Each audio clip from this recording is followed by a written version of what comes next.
Well, as you clearly pointed out and rightly pointed out, the protection of places of worship is clearly established in international humanitarian law. However, their destruction and their misuse is often justified as a sort of collateral damage, and it's carried out generally under the guise of military necessity.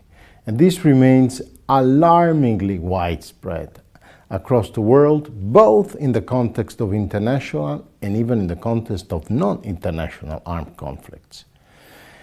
And of course, in some regions nowadays, this is becoming even more devastating. And there is, we can say, no conflict that spares places of worship.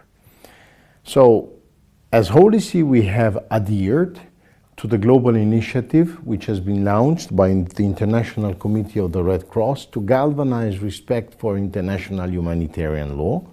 And we have decided to do it rightly in order to be part of this coalition of about more than 100 states, which consider essential to refocus and to recall the basic tenets of international humanitarian law as tenets of humanity.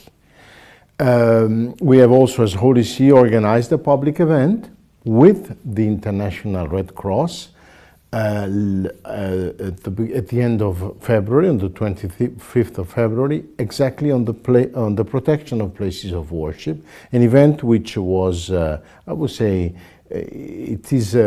was also co-organized, co-hosted better by Jordan and Kazakhstan, and there was the participation of the Vice Minister of Kazakhstan of Foreign Affairs, their Vice Minister, because Kazakhstan and Jordan are the two initiators out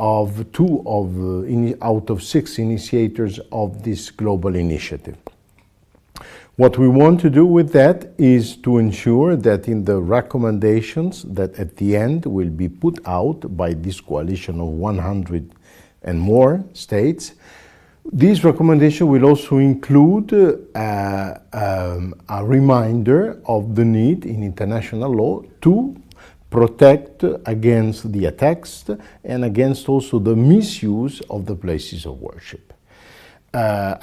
Places of worship represent where humanity's highest beliefs and hopes find expression.